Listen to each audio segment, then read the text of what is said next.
In the name of the Father, Son, Holy Spirit. Yeah, Father, we are just grateful tonight. We're grateful for all these years that this parish has been in existence, all the good that it has done to further your kingdom here in this area. We'd pray in thanksgiving for Archbishop Hurley and for all that he did in so many different ways to not only help this Florida and this parish, but also perhaps even the world, as we'll see later. And so we pray your blessings on our time together, and we ask this in the name of the Father, Son, Holy Spirit. So just one quick disclaimer. I'm not an expert on this guy by any stretch of the imagination. The bulk of what I'm going to tell you tonight comes from this book. It's entitled Vatican Secret Diplomacy, Archbishop P. Hurley and Pius XII. It's written by a Jesuit, Charles Gallagher. And it is just a terrific book. While he does center on Hurley's time in the Vatican, which we'll talk about, he does give a good biography of Hurley's life. And so that's where the bulk of this comes from. So I'm hoping you'll trust a good Jesuit. If I make a mistake, maybe it's the Jesuit's fault. Hurley was born in 1894, January 21st, which is significant because that is he shares a birthday with my mother. And Stonewall Jackson, too, in case you didn't know that. He was one of 11 children, grew up in, this is Cleveland, Ohio, grew up in very much a working class family. Pretty much everybody worked in the family, although it is noteworthy that in the 1910 census, the child Joseph, is listed as being a student. Perhaps he was not working. And that may be due because he was a bright guy. School came easy for him. He excelled in every education that he ever did. The other thing that's really quite interesting, I'm not going to be able to do a lot of it for you tonight, but a lot of times when you're talking about people like Hurley, born in this time period, late 1800s, early 1900s, it's worth reminding yourself of, if you will, the cultural nuances that are around him. So, for example, the author here wrote, during the 19th and early 20th centuries, Americanization, the word he used, was frequently meant that the eager adoption of the core values of American society, coupled with an effort to integrate seamlessly into the prevailing culture. It meant shedding old world languages, habits, political alliances. Loyalty to the nation was paramount. Only by such loyalty could the attacks of the natives be repealed and the entrenched suspicions of American Protestant elites expunged. Basically, what he's saying there, if you think about it, America, the country was founded very much by Protestants, right? And that was the prevailing culture. And all these Catholic immigrants that came over, there was just a built-in suspicion about them because you were Catholic, you were a papist, you had a loyalty to some guy in another country.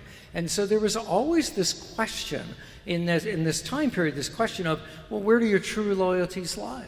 Do your loyalties lie to the United States, where you are, or are your loyalties lie to the Pope? And so Hurley grows up in a time when the Catholics are trying very hard to integrate, and they're trying very hard to, if you will, prove themselves. Those of you that are Knights of Columbus, the Knights of Columbus were founded 1882, and if you know anything about them, they're Fourth Order, the highest degree that you can become a knight. The word associated with that is patriotism. So of all the things, charity, yeah, be nice to everybody, but the important thing is patriotism. And that would make sense in that time period. If you were going to found the Knights of Columbus today, you may not even bring it up, because it wouldn't be an issue. Everyone would just assume that, oh, you're Catholic, you're an American, what difference would it make? It wouldn't be anything to be concerned about. But that's important, you understand. Hurley's growing up with this, so he is being very much Americanized. You'll see that in a little bit. So as I told you, he did well in school. He attends a Catholic school in his local sort of suburb, a place called Newburgh. And parish schools back then, as they put here, combined religion, intellect, and patriotism with the aim of forging a new Catholic middle class. You know, that was sort of the idea. We don't want our kids to be like immigrants. We want them to be part of the bigger culture. Hurley does really well, and he applies to West Point, which again says something to you about Hurley and his sense of patriotism, and certainly he had the credentials to get in. And then this is where you might, if you want to look at this from a God point of view, this is maybe where you see God enter Hurley's life first. So he goes to his congressman. As you may know, that you have to go to your congressman to get a recommendation, an appointment. He goes to his congressman, who is thrilled to do this, and they do all the paperwork and everything is done. And then the congressman's staff realizes, literally, Hurley lives on the wrong side of the street. The boundary for this congressman's district goes right down the middle of the street. His district's over here. Hurley's house is on this side. And he was unable, and Congressman was unable to get an exception for this. Hurley was unable to get an appointment from his real congressman, who had already made an appointment. And so Hurley never went to West Point. And there again, those of you that know your history, if he had gone, he would have been, likely would have been in the same class with Dwight Eisenhower and Omar Bradley. So it was an exceptional class that attended West Point that year. But clearly, either just an honest mistake or God had other plans. So Hurley ends up at a place called St. Ignatius College in Cleveland. And again, he's academically gifted. He's president of the College Debating Society. And again, if you were thinking back to the early 1900s, I don't know if you ever did debate in high school, but it was probably, whatever. Debate in the early 1900s, I mean, this was an amazing skill, and people that were good at it were highly praised. So the fact that Hurley could do this and was good at it says something about him. Also, as you'll find out, benefits him later in his foreign relations work. There was also, again, in this idea of culture, the term that was used was muscular Christianity. This idea that faith, being a Christian, was not a Nancy-pansy sort of thing. It wasn't just for little old ladies. Men could be a Christian. And so at the college, they very much encouraged the guys, we need you to be men. And they did not field a football team of their own, but they encouraged the guys to play in the city leagues. There's a football league there. Hurley, it's unclear what year this was. I think it was his last year at this college. He played for a team that went 16-0. They won the championship. And his nickname was the Breezer. The Breezer. And that was because all his opponents could do was feel the breeze as he ran by them. That was his nickname. His next thought was to go to law school. He was going to actually had seriously thought about applying to Harvard to go to law school. Had the credentials to get in, probably would have been able to get in. But his mother dies right around this time. And that just basically throws the family into turmoil. Dad actually leaves, goes someplace else to get a job, leaving the rest of the kids just to sort of fend for themselves. And so it causes Hurley to sort of take a good long look at what's happening and what's going on in his life. And out of that, tragedy, if you want to call it that, a priest in the area basically encourages him to go to seminary. And that's what he does. So again, this is always interesting to me. You look at people and their road to priesthood. It is not uncommon, Hurley's road. It's not at all what he was thinking about. He had other plans, but circumstances, tragedy often, sort of pushed him that way. They sent him to the St. Bernard's Seminary in Rochester, New York. evidently it is a very disciplined place. According to the author, if you got caught smoking 3 times in the wrong place, any place actually, you were out of the seminary. Partly this is because they had so many people wanting to get in, they could be very, very, very picky. But Hurley thrived under this discipline. That's why he would have done well at West Point.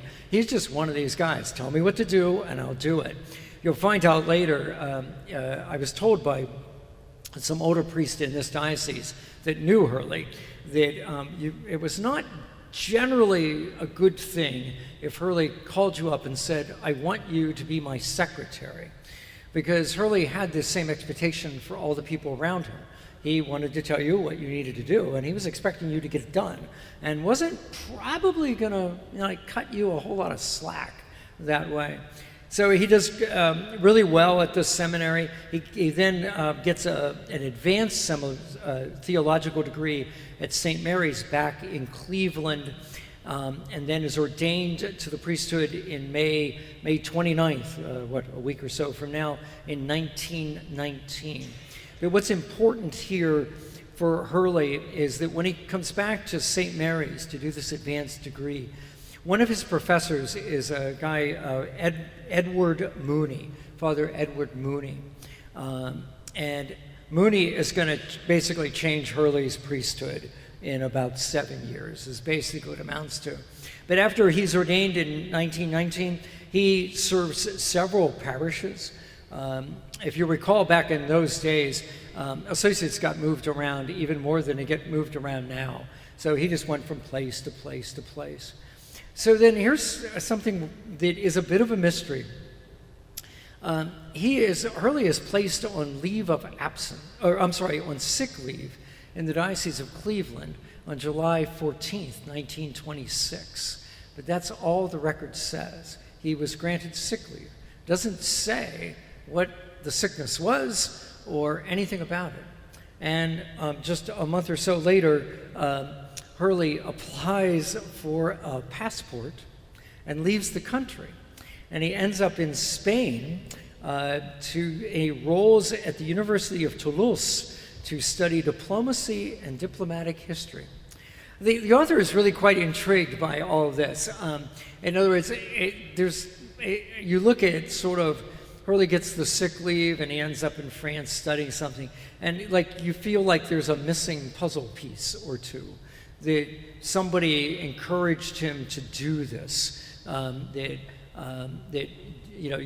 than you spending your priesthood as a parish priest, you could be doing other things, and why don't you do this? And this idea of playing the system, if you will, I just put in, got some health issues, put in for that, get the sick leave, go get an education. That would just kind of further this along. So I don't know, it's hard to know whether Hurley did that kind of underhandedly or not. But regardless, he's in France at this university, and that's when he and Mooney reconnect. So this Father Mooney has he's joined the Vatican Diplomatic Corps, and he has been named as the Apostolic Delegate to India. Apostolic Delegate, by the way, that's kind of like an ambassador would be the word you would be more familiar with. So the Apostolic Delegate to the United States is kind of like the ambassador from the Pope to the U.S. A very powerful position. So like the Apostolic Delegate in the United States, for example, if when it comes time, some diocese needs a bishop, it all goes through the Apostolic Delegate. So recommendations are made to him. He takes 3 names, sends them to the Vatican, who pick one, and evidently, I don't know if this is true or not, but I'm told that basically they send the names over in, here's name 1, name 2, name 3, and they're not put alphabetically. They're put by order of preference.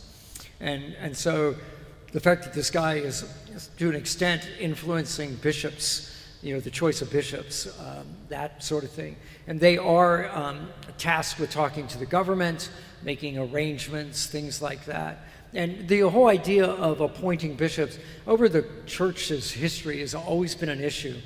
Local governments, local leaders have often wanted to appoint bishops themselves because they wanted control, if you will. I mean, think of United States Supreme Court justices, that kind of idea. You appoint somebody, you kind of know what you're getting, and then that sort of shapes the direction for years to come.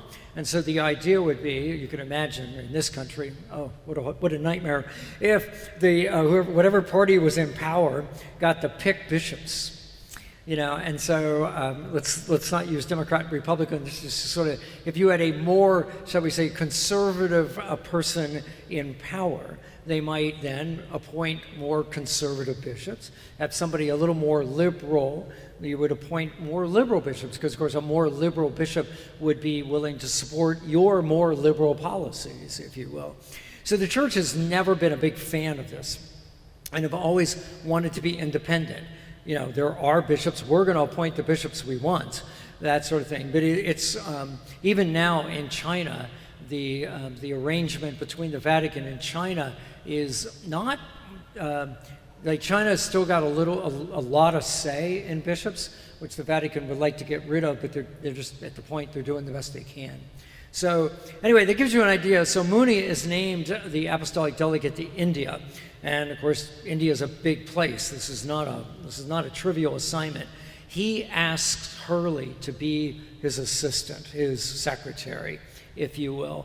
And Hurley, at first, he isn't entirely sure he wants to do it, but he likes Mooney and he says yes. And that is Hurley's, step, if you will, into the Vatican diplomatic corps.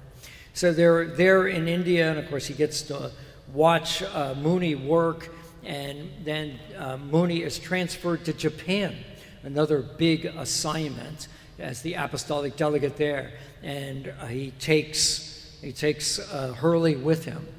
And then, in a really interesting thing, Mooney gets named Bishop of Rochester, New York, and is leaves Japan for that, and the Vatican does not appoint a new apostolic delegate to Japan. They leave Hurley in charge. It turns out it might have been strategic on the part of the Vatican, because if you don't have anybody sitting there officially representing you, it gives you a little leeway. That way, if Hurley says something dumb and stupid, you would be able to say, he's not official. But they trusted Hurley. He actually did an amazing job when he was there. Worked through a couple incidents, if you will. Just to give you one, it was a bit local in this one area. They wanted all the school kids, when you walked by the shrine, you were supposed to bow. Well, that was okay for the Japanese, kids who weren't Christian. But for the Japanese kids that were in Catholic schools, this was awkward. Why am I bowing to the shrine? And so, of course, the question is, what do you do? Do you say, no, we're not going to do that. We're not going to bow to idols and turn it into a big thing? And mind you, of course, Hurley is willing to do that. Hurley, this is not a guy that pulls punches. When he's right, and he knows he's right, he's gonna a nice stiff back, he's gonna hold on to it. But in this case, he realized that the better approach, he went to the Japanese officials and said, could you explain to me what this is, what they're bowing to? And got the Minister of Education to write this little letter that basically said, this is not a religious action, what you're doing. It's more of like a patriotic action, if you will. And because it wasn't a religious action, oh, sure, Catholic kids, yeah, bow, sure, absolutely. You should do that, that would be good. And that's how Hurley diffused the thing. So he did quite well. And shortly, he was there about a year and a half, I guess, by himself. He gets called, they send somebody new there, and you'd appreciate the awkwardness of this. So Hurley's been the secretary of somebody he really likes. He's had the place to himself. Now he gets a new boss, and that doesn't go too well. So he decides to leave. And if you want to read about backroom negotiations in the Vatican, basically there are all these people trying to get Hurley a job in the Vatican in the Secretary of State Department of the Vatican. And but there's not really any money to hire him and all sorts of stuff. But basically Hurley waits, and he's got all these people making phone calls, and who do you know? And finally there's a bishop in the United States that tells the Vatican that his diocese will pay Hurley's salary if they'll give him a job. And that's what happens. So that is what puts Hurley in the Vatican Secretariat of State office beginning in the late 1940s. So, 1934 is where he gets there. So late 1930s, the run up to World War II. So again, I don't know how much history you know about this, but Catholics in general, over the years, since the beginning, since the Bolshevik Revolution, had feared communism. Basically, the Vatican Catholics thought communism was the big threat. And so, as they're looking at world events, Germany is starting to, if you will, kind of throw off the shackles of World War I. Yeah, we lost, but that sort of thing, and they're starting to rearm and all that sort of stuff. There's all these people starting to pick sides and stuff like that. As all this is going on, the Vatican's focus is pretty much not on Germany, but on communism. And that's as they thought it should be. Well, Hurley gets to the Vatican, and he's one of the few Americans working in the Secretariat of State office. The United States at this point does not have formal relations with the Vatican. They just have sort of a guy who's there.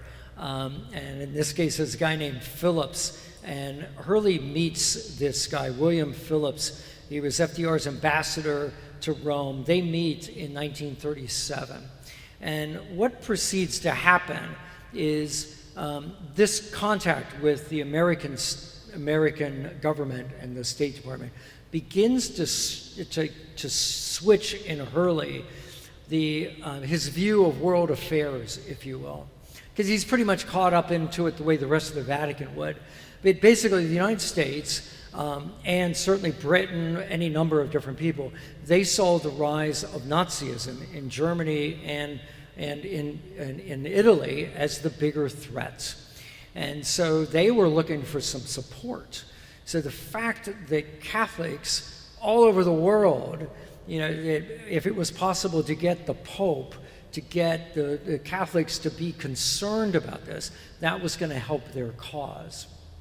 And so they basically use Hurley as a way, if you will, into the Vatican. So they tell Hurley stuff, which Hurley then can tell people in the Vatican. It all comes to a head. Well, let me do it this way. I'm sorry. There's this great example. Hurley gets permission to write an anonymous editorial in the Roman Observer. This is it's sort of the official paper of the Vatican, and this is 1938, just prior to Adolf Hitler visiting Italy. Now, this is basically because of this sort of shift in Hurley's thinking. Hurley perceives Hitler as a great threat, not only to Europe, but also to Catholicism. So he writes this anonymous editorial. The piece became known as the Crooked Cross editorial, because this is a sentence from his editorial. He writes, "With swastikas unfurled over Rome's Olympic Stadium, there were now two crosses side by side in Rome, the cross of Christianity and the crooked cross of neo-paganism." Hurley's not pulling any punches, and this that gives you some idea of kind of where he was thinking. It comes to a head in January 1939. Some of you know the name Neville Chamberlain. He was the Prime Minister of England. He was the one that tried unsuccessfully to negotiate a treaty with Hitler, and his Foreign Secretary, Halifax, they meet with Pius XI. And Hurley has come to know Pius XI, and Pius XI asked Hurley to be the interpreter for this conversation. So it's basically the four of them in the room. And it is the intent, the goal of Chamberlain and Halifax to convince Pius XI that he needs to wake up. That yes, we don't like communism any more than you do, but you need to drop that for now. Nazism is a big threat. You need to start speaking out about this. And they are successful in this. They convince Pius XI that that is exactly what he needs to do, and they certainly convince Hurley that that is what needs to be done. And so Pius XI begins to start making stronger statements about what's going on. But you may not appreciate the timeline here. Pius XI dies in February of that year, and Pius XII, when he is elected, he chooses a different route. Again, Pius XII hasn't had the same, if you will, experience that Hurley Pius XI has. He still perceives communism as the big threat. And so this thing that's going on in Europe, he wants to play mediator. So he wants to not speak badly about the Allies or the Axis powers. He wants to sort of negotiate peace, in essence, which, if you think about it, is a terrifically wonderful thing. But Hurley doesn't think that's the right thing to do at all. And so over the next year, Hurley's trying as best he can to work behind the scenes. The State Department is feeding him a ton of information, and he's not being really successful in changing Pius XII's attitude, or anybody else really in the Secretariat of State. So it's hard to know how this came about, but on July 1st, 1940, Hurley gave a speech on Vatican radio. It was very pro-democratic, very pro-interventionalist. In other words, enough of this being neutral, it is time to pick sides. And of course, you would know what side Hurley wanted to pick. The Times of London reported on the speech, and this is the headline they gave it. It said, "Voice of the Vatican, duty to fight for the right." And that would really sum up the speech. Hurley, for about an hour, I guess, basically just said, what Nazism is, it is morally wrong, and we have a duty to fight against it. Now, in that speech, which if you and I were to listen to it now, we'd go, oh, yes, absolutely. Well, you would appreciate that he, in this speech, basically contradicts Pius XII's policy. So Pius XII for a year has been trying to, no, we're not going to pick sides, we're going to kind of work for peace, that kind of stuff. And now he's got a Vatican official of some note, basically contradicting this. So it is a little bit of an understatement to suggest that the Vatican was not happy with Hurley. And what do you do with employees you're not happy with? You get rid of them. So that was July 1st.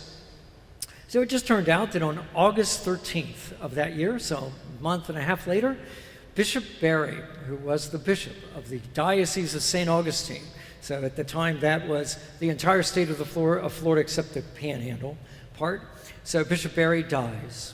Now you know that from your own experience, when a bishop dies or resigns, the Vatican takes their dear sweet time to get you a new bishop. 6 months, a year, whatever, it doesn't matter. Well, Hurley dies on August 13th. 3 days later, Hurley is named the bishop of the Diocese of St. Augustine, and that's how he came to be here. It is important that you would appreciate that. I mean, you can pause here to understand that, on the one hand, this is impressive. Hurley stood up for what he believed in, and it cost him. Because if he had played the game, if you will, it is very likely that he would have ended up being the Bishop of Cleveland, where he was from, or some other big metropolitan sort of thing. But he chose that, no, I'm going to do what I think is right. You can also, in that speech and in the way this is all unfolded, you start to see Hurley's early life playing out. Patriotism, his loyalty to the nation, all that kind of stuff. I mean, and this masculine Christianity, the idea you stand up for what's right, it's all very much woven together in this.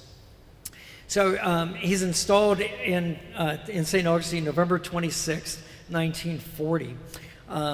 And the diocese at the time was 47,000 square miles. 40% of the churches were undeveloped missions. And in short, basically, Hurley had been sent to a backwater diocese. So they made him a bishop, but I mean, consider where they sent him. I mean, Florida in 1940, who wanted to be here? And it was not the place that you and I know. I mean, I don't know. I moved here in the late 60s. You guys can beat that? Anybody can beat that? Yeah. So those of you that can, I mean, I grew up in Newport Richey, not too far from here, and if you took the road from Newport Richey and came south on US 19, you within about a mile you left Newport Richey, and then it was 2 lanes until you got to Tarpon Springs. And there was nothing on those 2 lanes except sagebrush, palmetto bushes, and the odd alligator walking across the road.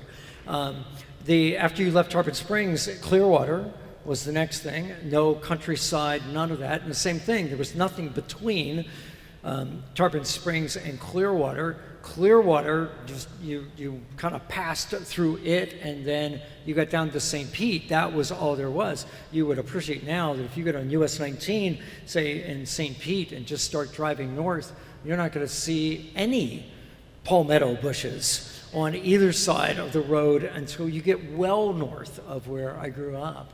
So when Hurley got here, I mean, there was nothing here.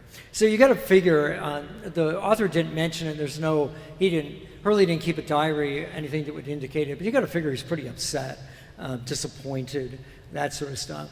But 2 things I think help him. One, he realizes that he can still be quite helpful in the war effort. Because at this time, remember, the United States entered the war December of 41. So this is a year before the United States enters the war, and U.S. Catholics were, as a group, the most isolationist and least informed on international affairs. Protestants and Jewish people of the day were much more interested in world affairs and were more sympathetic to what was going on in Europe. And the U.S. government, Roosevelt realizes that if he is going to, they're anticipating getting involved in the war, and they need the support of everybody. And so to have a big group of people, Catholics, thinking, nah, we should stay out of this, that's not a good thing. So the State Department, they've already been working with Hurley, they know how to do this, and so they start this really interesting strategy, I guess. The State Department would send Hurley documents, often top secret documents, information that they had about what was going on in Europe. He would work these into speeches, which he would give around the diocese. And then having done that, he would have his speech printed in the Florida Catholic, which is a newspaper that went out throughout the state. And then the State Department would take these speeches that were printed in media, and they would give them to secular media and say, hey, did you guys see this? Isn't this interesting? This Catholic bishop, look what he's talking about. And because a Catholic bishop talking about interventionist and condemning, what was going on in Europe, that sort of stuff, since that was newsworthy because the other bishops weren't doing this. And so they picked it up and it became this cycle.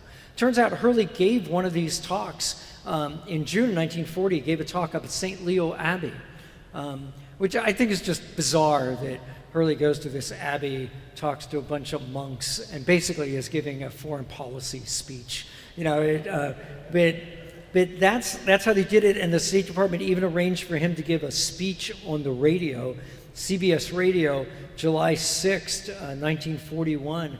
And basically what he does, he gives credit to Pius XII for trying to work for peace. But basically he says, it has not worked, and the time has come to denounce what is wrong and evil. He uses the phrase, we must call things by their real names.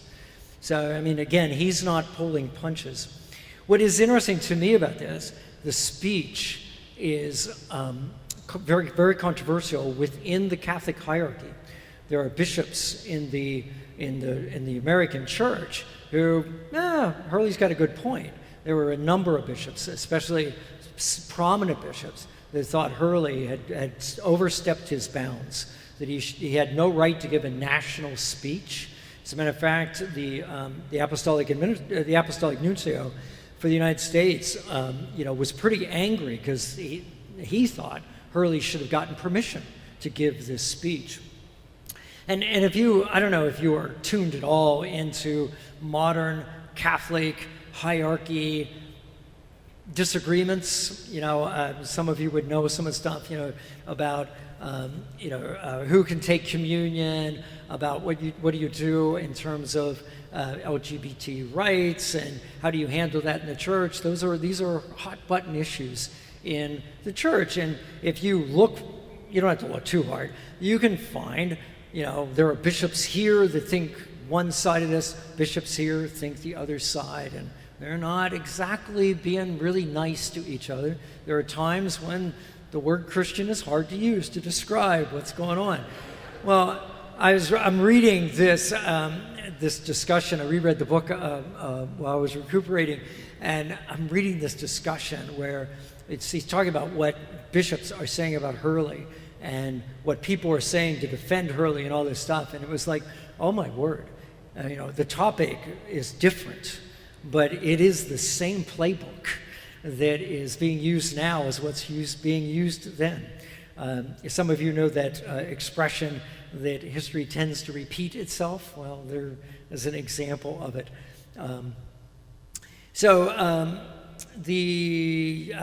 Yes, the U.S. enters the war 1941, but Hurley gets two things more that I think it's interesting during the war. One, he's done a big favor to the U.S. government. They did repay him. They were, at the time, they wouldn't have admitted it, of course. St. Augustine was in trouble economically. The city, it's a tourist town, not much tourism going on during the war. And they had these big hotels that were going to go bankrupt. And the leaders of the town came to him and wanted to know if he could do something. They did not know that he was tied into the State Department the way he was. But literally, Hurley made a few phone calls, and he and these business people, they go up to Washington, D.C. Magically, this bishop gets all these rather impressive meetings for these guys. And it turns out they started a Coast Guard training base in St. Augustine, used the hotels for places to house the soldiers. And so Hurley, it was interesting, the guy wrote about the fact that the business leaders just never really could quite figure out how Hurley had managed all this, but they might have been divine inspiration or something like that. The other thing was Hurley does have credit for being one of the early people to name the Holocaust. Turns out, again, State Department's still giving him information, and he's still using it. But he referred to it, secular press and a lot of other bishops that were somewhat aware, they tended to use the term persecution. which sort of, if you think about it, persecution is a different word, and it was easily applied when a Catholic bishop would use it. He could talk about persecution of the church and persecution of the Jews, which made it seem somewhat even. But Hurley, in a speech, an editorial he wrote in April of 1943, he stated that it was a mass extermination of the Jews, that it was a fact, that, he didn't say how he knew, but he declared that this was a fact, and this is a quote.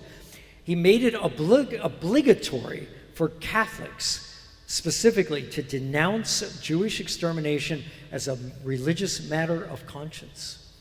Again, it says something about Hurley, that's wrong. That's morally wrong. We're not going to tolerate this. And he and said so. And again, talking to just a few of the older priests here who knew Hurley, I brought some of this stuff to them, and they just tended to nod their heads. Oh yeah, that's the guy. Just a few more things. War ends in 1945. Hurley is appointed, somewhat surprisingly, as regent, sort of like the acting chief as of the apostolic nuncio to Yugoslavia. So Yugoslavia now is under communist control, and the Vatican's having a hard time dealing with the communist government about bishops and all sorts of stuff. And they send Hurley there, and he's there for 5 years. And this does not go well on lots of levels. Basically, what it amounts to is, if you remember at the end of the war, the United States, as we are one to do, we're not big fans of 100-year wars. And so we had fought for 4 years, and that was enough. And so even though it was easy to make a case that communism was worth fighting, but the United States didn't want to fight. They wanted to bring the guys home. And so the United States, after that point, the idea was, well, we got to find a way of getting along with the Soviet Union. We'll just build more missiles, we'll do deterrence, we'll do all that kind of stuff. But we do not want to get into a confrontation with communism. The Vatican, as far as Hurley was concerned, he thought the Americans would really push against communism. And he was expecting the Vatican to go back to what they had been doing back in the 1930s. We really hate communism and we're going to work against it.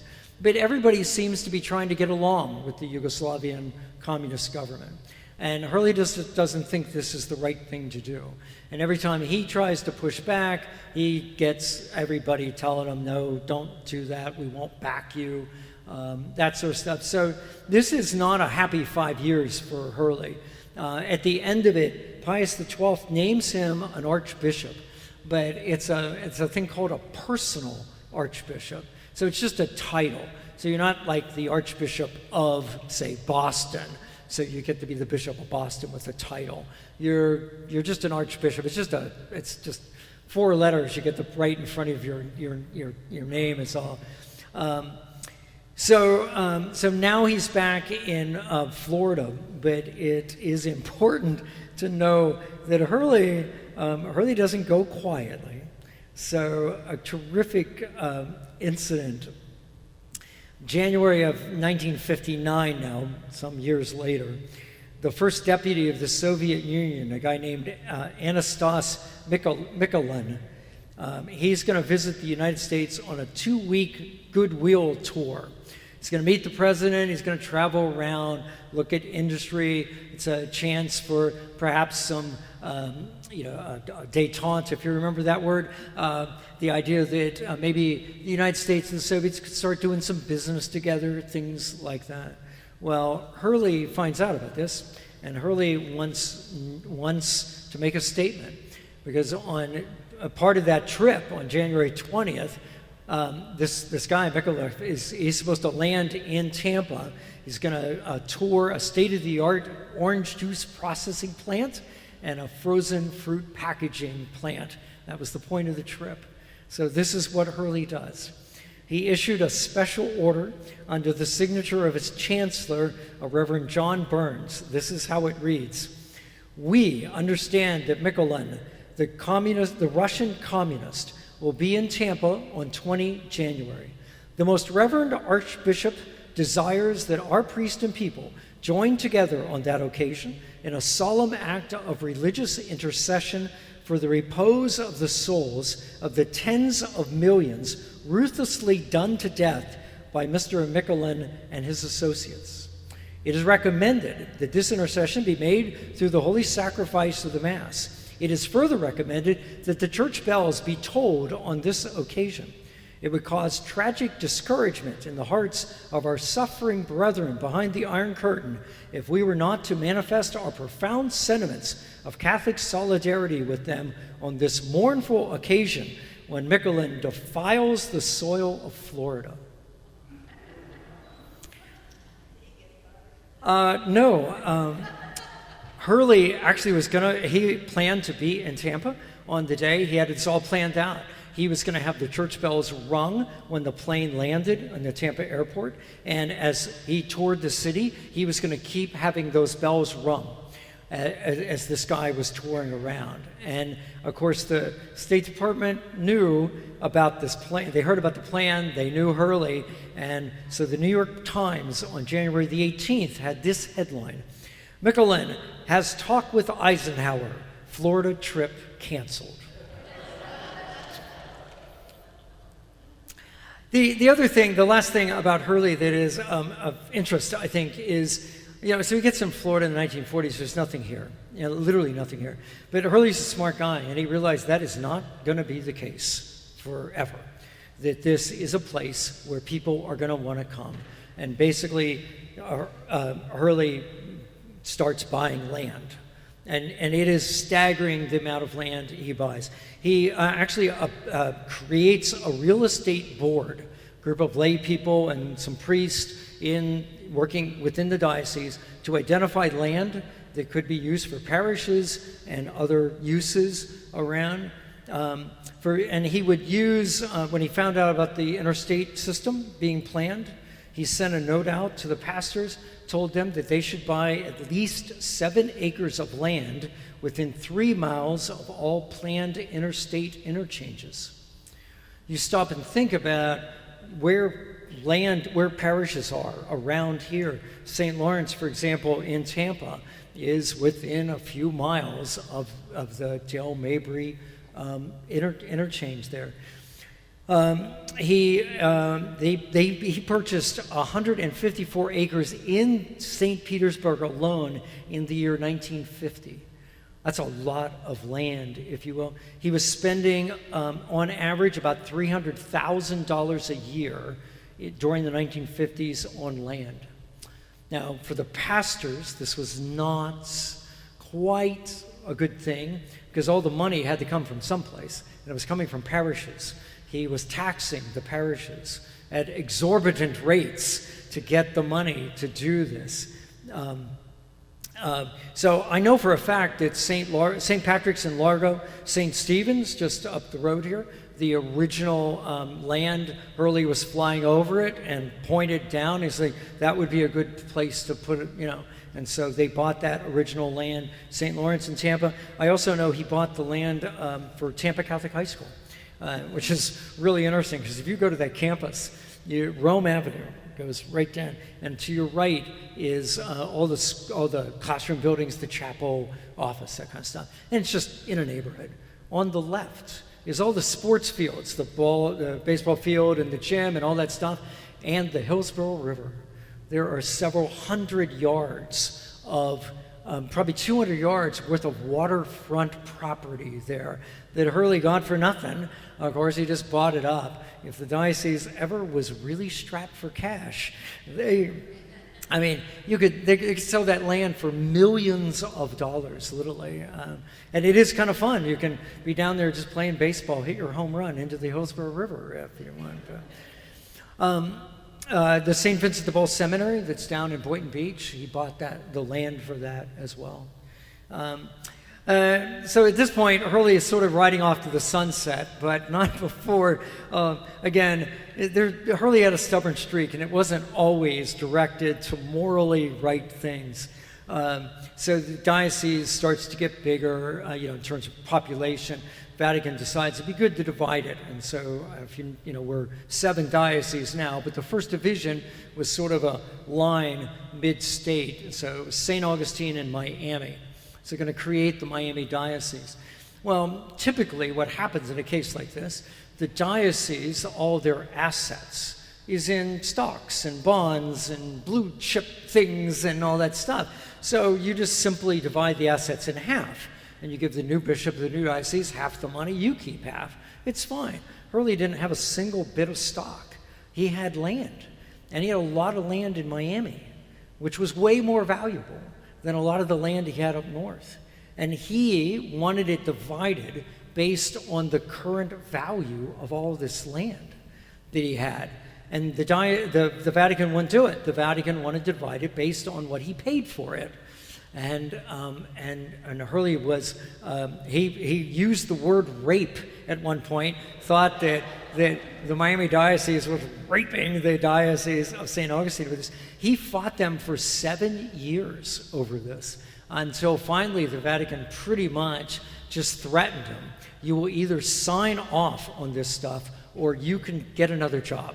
And so he finally did eventually sign off on it, but he was not happy about that. He thought he had been wronged by that accounting, if you will.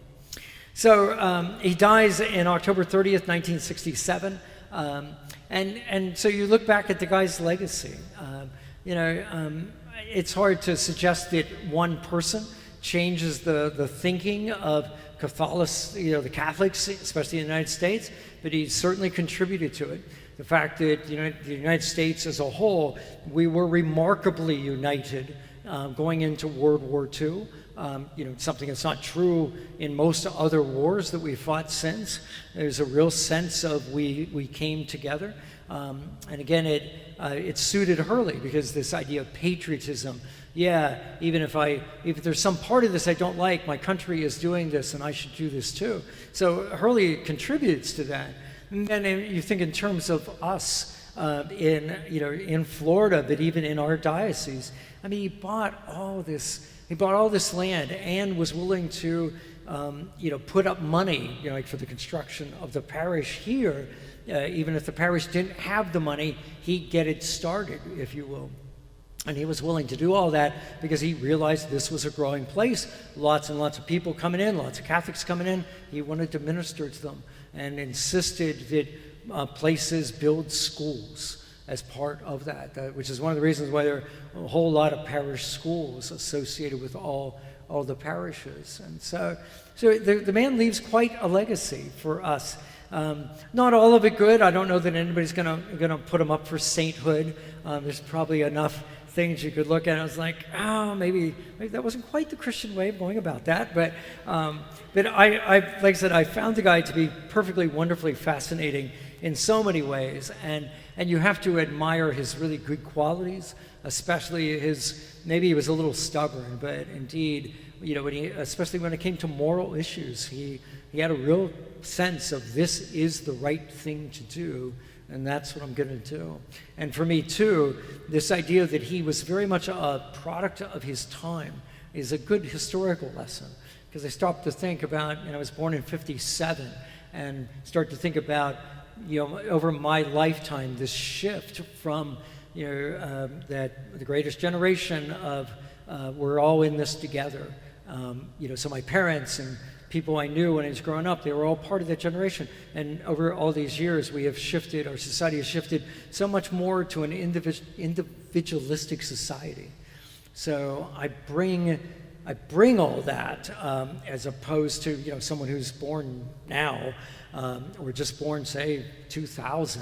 They don't know a sense of that sense of community that I somewhat take for granted, especially in church. I moved to a new place. What do? You go to church, because that's where you'll meet people. That was the way I thought. It's the way I was brought up. Modern people, I don't know, the modern youth wouldn't think that way. So just as an exercise in appreciating, understanding something about Hurley when he was growing up and what he was being taught, that matters.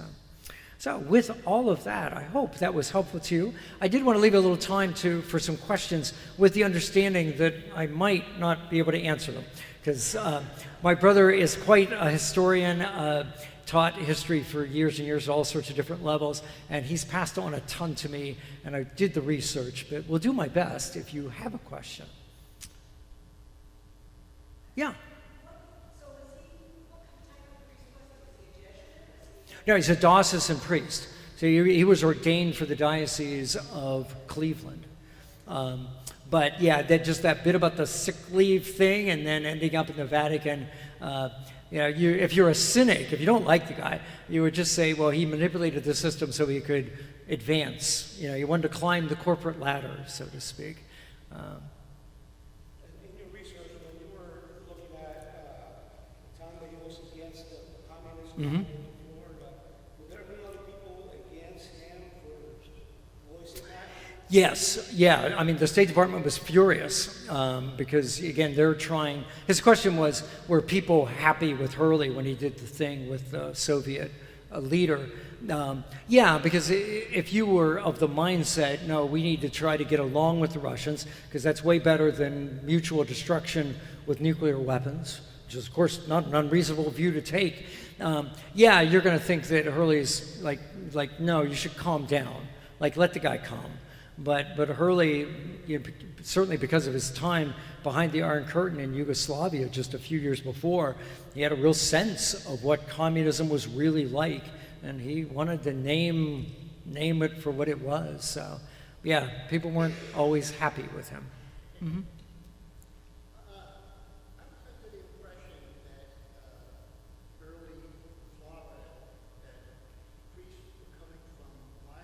Mm-hmm. Yeah, he's asking about the priest that came from Ireland. That was Hurley. Yeah, early on, the seminary down south opened in '63.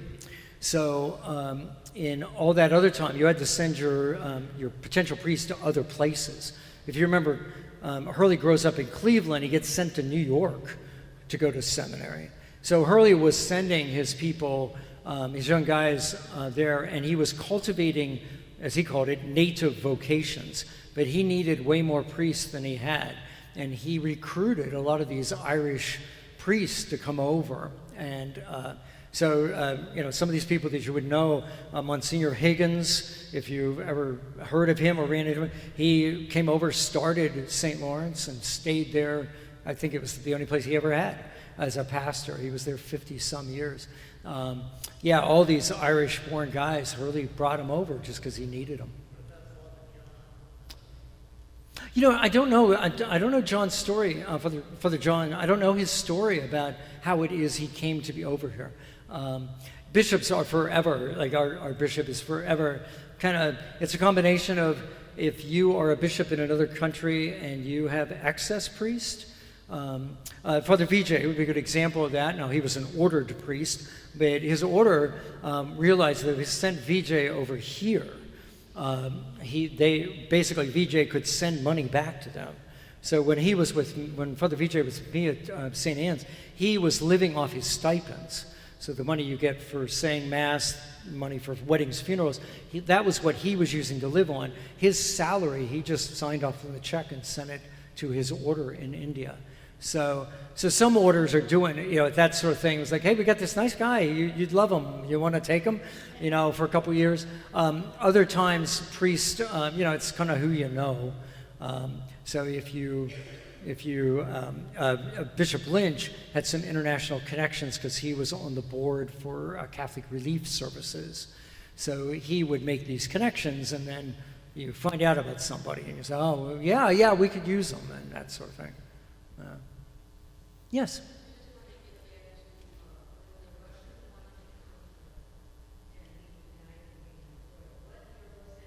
That would have been, that was the Russian thing. That was 1959.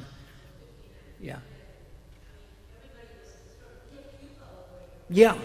Yeah, I mean, if you think about it, it's a couple years before the Cuban Missile Crisis. So, that tension. Khrushchev is the premier in Russia and the Soviet Union at the time. Yeah, there's a lot of tension going on. Like I said, it's interesting to me. I'm just kind of good at arguing both sides of something. So, I mean, I could see it, and of course I was alive at that point, but not very cognizant. But it's easy to suggest that yeah, well, yeah, we should stand up and fight these guys. But it's also easy to argue that, hey, wait, like nobody's going to win this war, and maybe we would do better to, try to see what we can do to make it work somehow. Hard to know. It's why I don't know that. I always wanted to come back in other lives and have other jobs. I always wanted to be a cartoonist, for example, but I don't think I ever would want to come back and be like a world leader because of those questions. I don't. I just think it's hard to get those right. Pius XII is a great example. He chose I'm gonna try and do what I can to work for peace, and it didn't work. And so it's really easy after the fact to go back and say, well, you did that all wrong. You should have done this. You should have done this. It's just easy to do. At the time, you got to have some sympathy for the poor guy. He is living in, he's in Italy. It's not hard to imagine that if he had complained too much, spoken out too much, the Italian government would have said, okay, we're done, and just come in and wipe the Vatican off the map, so, yeah.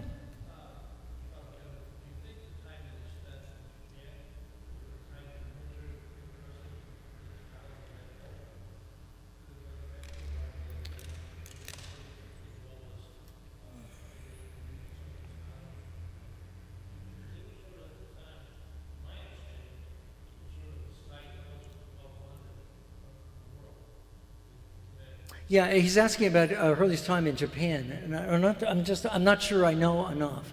It seems that Hurley got there. Hurley had nothing in his background to understand that culture, anything like that. And there, some of those stories, you get the impression that Hurley is just kind of confused by, why would you even think this is a big deal, sort of thing. The fact that he managed as well as he did is probably divine providence, maybe, as much as his strategy worked at that time. It's hard to know. It's interesting. It's an interesting question you bring up. To what extent does that influence him later, or his early life, contribute to that? I'm not sure.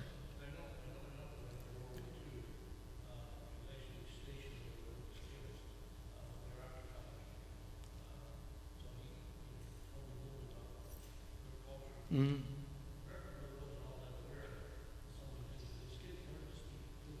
Oh, wow. Yeah.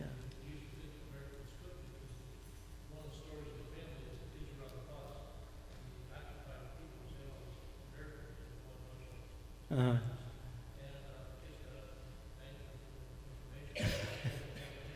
Oh, yeah. Yeah. Like I said, it's interesting. I'm just not sure how that would have worked out. Certainly, Hurley would have appreciated the discipline of the culture. There's no doubt about that. Time for a couple more, and then we'll call it a night. I don't actually. I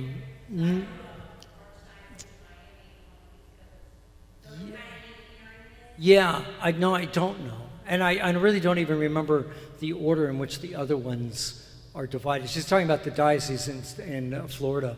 I just don't know that history. We were, our diocese goes back to 63, I think. So, we're the 5 counties along the side. And we were originally sort of like the West Coast, because Venice broke off of us. And then the Orlando diocese comes later, probably after Mickey showed up, I guess. I don't know. I honestly don't know where that line would have been drawn. What, a question in the back? Did he purchase this property here? I'm sorry? Did he purchase this property here? I'm sorry, I still missed that. Hurley did not purchase the property. This was, we found this in our archives. There's a handwritten note, we got it out on the table out there.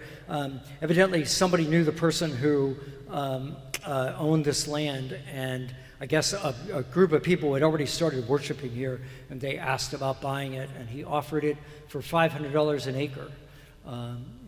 He offered this property 12 acres and another 5 across the street, I believe in the back. I'm sorry, I believe that way, which they decided not to buy, which we regret to this day.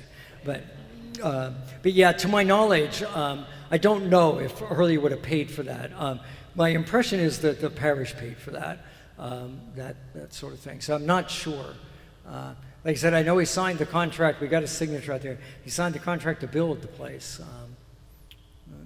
And he was here to dedicate it, too, I might add, yeah. So, all right. Well, we're good. Well, I appreciate your being here to help me remember Archbishop Hurley and all that he did. And so let's close with prayer. In the name of the Father, Son, Holy Spirit. Yeah, Father, we're just grateful for the Archbishop, and certainly pray the repose of his soul even after all these years in gratitude. And we pray in such gratitude for all that he did in so many ways that he helped us. His legacy reaches even to us today. And so with gratitude in our hearts, pray you bless this fine group this evening, Father, Son, and Holy Spirit. Amen. Thanks so much. Have a good night.